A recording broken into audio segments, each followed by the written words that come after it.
Dear student, आज हम लोग हाइड्रोजन स्पेक्ट्रम में स्पेक्ट्रम लाइंस के वेवलेंथ का एक्सप्रेशन ड्राइव करेंगे। इससे शुरू वाले क्लास में थर्ड क्लास में हम लोगों ने हाइड्रोजन स्पेक्ट्रम के बारे में स्टडी किया था। हाइड्रोजन स्पेक्ट्रम क्या होता है कि जब भी किसी हाइड्रोजन गैस को किसी ट्यूब में बंद करके उसे हाई टेम्परेचर तक हीट किया जाता है तो उससे रेडिएशन का इमिशन होता है, यानी उससे रेडिएशन यानी इलेक्ट्रोमैग्नेटिक वेव निकलता है। और जब उस इलेक्ट्रोमैग्नेटिक वेव को किसी प्रिज्म से पास कराया जाता है तो वो डिफरेंट वेव में स्प्लिट कर जाता है या फिर डिफरेंट लाइंस में बढ़ जाता है। इन लाइंस को ही स्पेक्ट्रम लाइंस कहते हैं।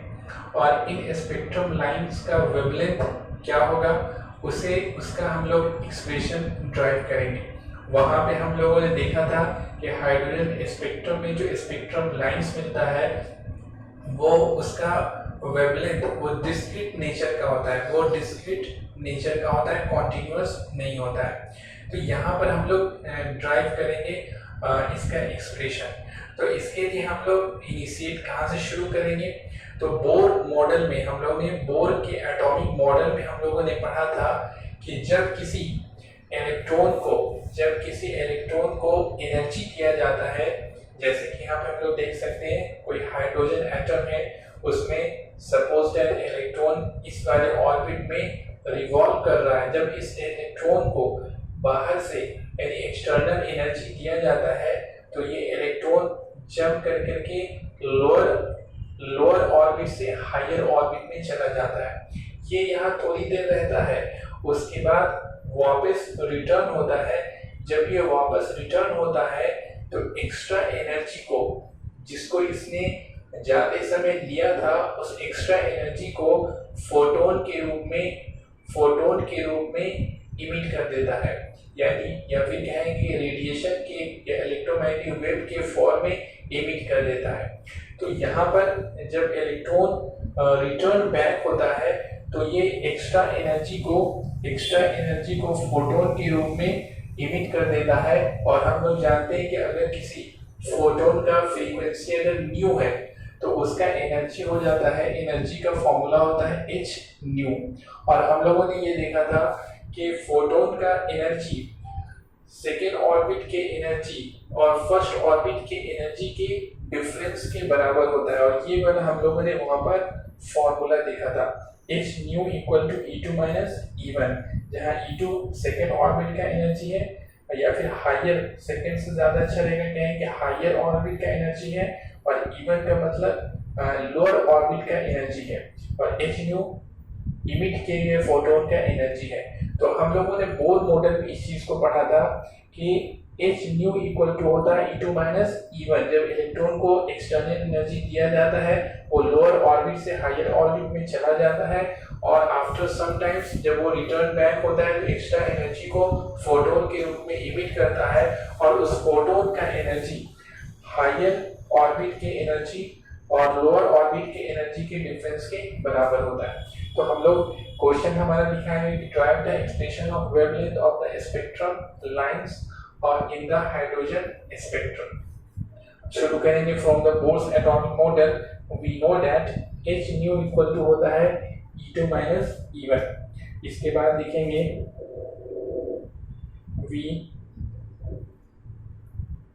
we know that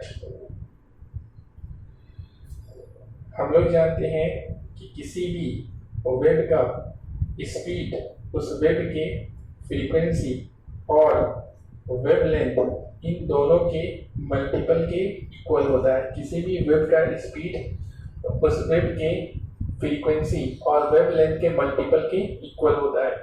अगर हम लेम्डा को इस तरफ लेके आएंगे तो यहाँ से c by lambda equal to हो जाएगा न्यू।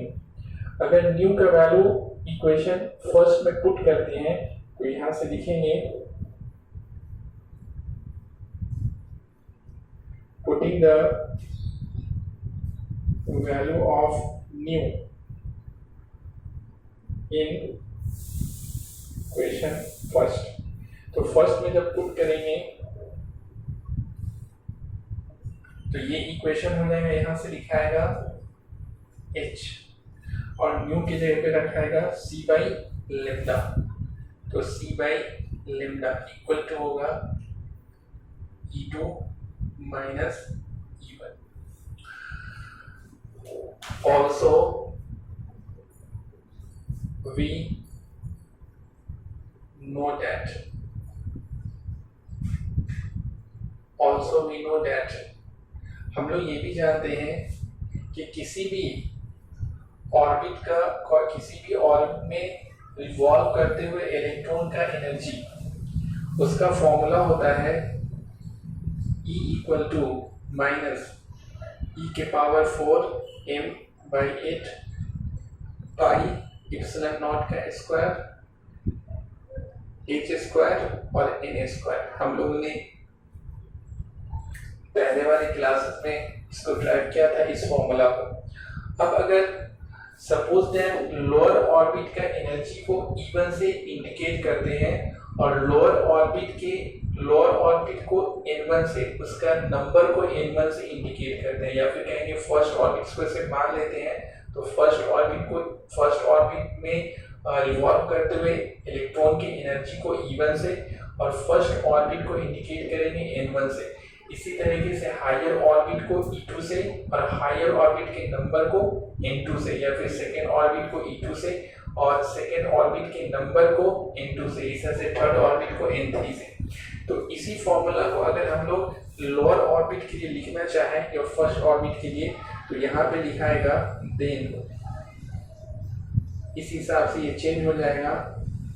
E1 इक्वल टू होगा माइनस E के power 4 m by 8 pi epsilon naught का स्क्वायर h स्क्वायर, और यहाँ पे n की जगह पे हो जाएगा n1 का स्क्वायर। जब लोअर ऑर्बिट का लिए लेंगे तो लोअर ऑर्बिट का नंबर यहाँ पर लिखेंगे, यानी फर्स्ट ऑर्बिट का लेंगे तो फर्स्ट ऑर्बिट की एनर्जी को E1 से और फर्स्ट ऑर्बिट के नंबर को N1 से, क्वांटम नंबर को N1 से, एंड E2 इक्वल टू हो जाएगा माइनस E के power 4 m by 8 pi epsilon naught का स्क्वायर h स्क्वायर, और यहाँ पर हो जाएगा क्वांटम नंबर N2 का स्क्वायर, क्योंकि हम लोग हायर ऑर्बिट के लिए या फिर सेकेंड ऑर्बिट के लिए ले रहे हैं। तो यहाँ पर इस इक्वेशन को मान लेंगे सेकेंड। तो यहाँ से लिखेंगे putting the value of E1 and E2 in equation second. तो सेकेंड में हम लोग E1 और E2 का वैल्यू पुट करेंगे। ये समझने के लिए था, इसलिए इसको अगर आपको उतारना होगा तो अलग से उतार लीजिएगा समझने के लिए। तो सेकेंड इक्वेशन में E1 और E2 का वैल्यू पुट करेंगे तो यहाँ से हो जाएगा h c by lambda equal to E2 का वैल्यू यहाँ से रखेंगे तो ये हो जाएगा माइनस E के power 4 m by 8 pi epsilon naught का स्क्वायर h स्क्वायर और N2 का स्क्वायर, माइनस यहाँ पे माइनस है। फिर E1 का वैल्यू रखेंगे तो E1 का वैल्यू यहाँ पे हम लोग देख सकते हैं कि माइनस में है, तो फिर लिखेंगे माइनस E के power 4 m by 8 pi epsilon naught का स्क्वायर h स्क्वायर और सॉरी N1 का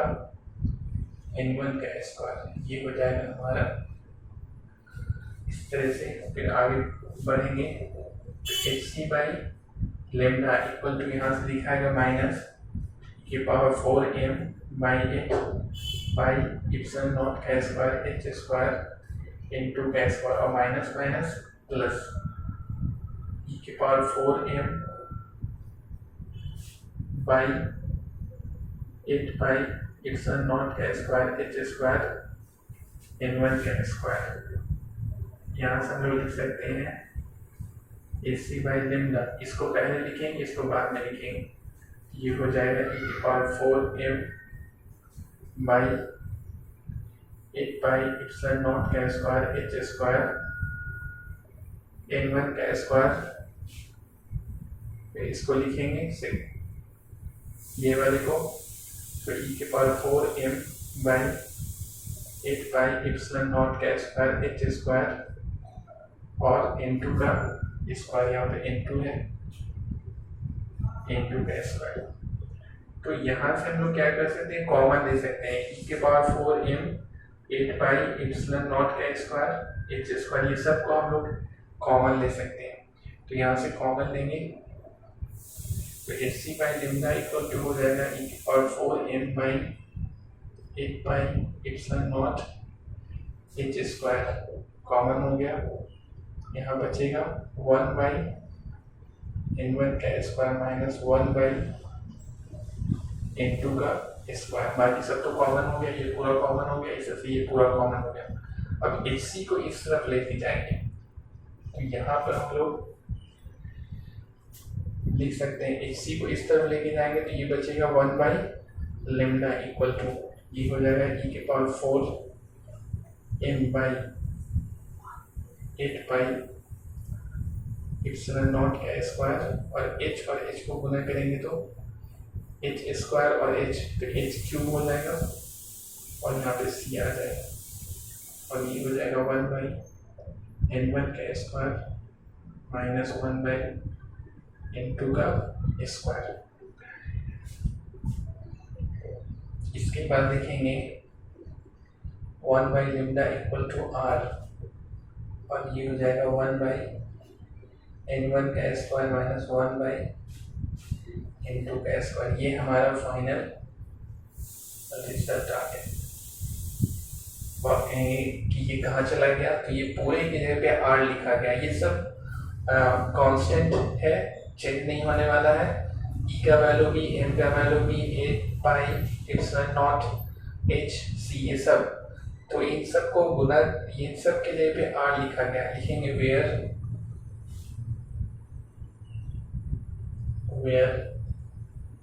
r इक्वल टू, ये पूरा वैल्यू लिखेंगे e⁴m by 8 pi epsilon not का स्क्वायर और h क्यूब और c, और इसका वैल्यू, इस सब का वैल्यू जब हम लोग पुट करेंगे तो वैल्यू आता है 1.097 इंटू 10⁻⁷ और ये पर मीटर होता है, इसीलिए यहाँ पे लिखेंगे मीटर का पावर -1। ऑब्जेक्टिव में क्वेश्चन आता है कि रिडबर्ग, इसे कहते हैं, आर को कहते हैं रिडबर्ग कांस्टेंट। रिडबर्ग कांस्टेंट का यूनिट क्या होता है, तो रिडबर्ग कांस्टेंट का यूनिट होता है पर मीटर, यानी मीटर -1, और इसे कहा जाता है Rydberg constant.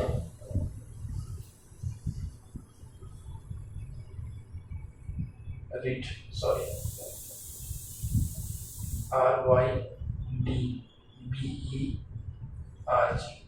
Rydberg constant, RYDBERG Rydberg constant. तो इस तरह से स्पेक्ट्रम जो लाइंस मिलता है हम लोग को हाइड्रोजन स्पेक्ट्रम में, उस हाइड्रोजन स्पेक्ट्रम में डिफरेंट जो लाइंस मिलता है, जब हम लोग प्रिज्म से पास कराते हैं तो उस लाइंस का हम लोग वेवलेंथ निकाल सकते हैं इस फॉर्मूला से।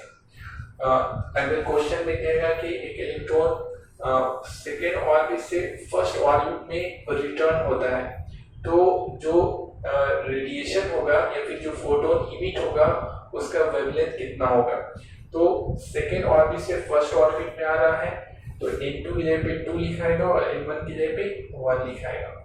इसी तरीके से अगर कहता है कि थर्ड ऑर्बिट से फर्स्ट ऑर्बिट में आ रहा है, थर्ड ऑर्बिट से फर्स्ट ऑर्बिट में आ रहा है, तो n1 की जगह पे लिखाएगा 1 और n2 की जगह पे हो जाएगा 3, क्योंकि तीसरे से पहले में आ रहा है। तो कहां से कहां आ रहा है उसको देखना है हम लोग को, या कहां से कहां जा रहा है। तो इस तरह से n1 और n2 का वैल्यू क्वेश्चंस के अकॉर्डिंग टू उसमें पुट किया जाएगा। जैसे कि आपको एनसीईआरटी में प्रॉब्लम नंबर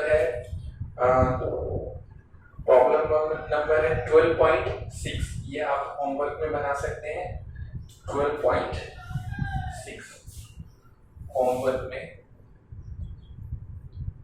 एनसीईआरटी का है, पेज नंबर है 436, एक्सरसाइज 12 और क्वेश्चन नंबर है 12.6।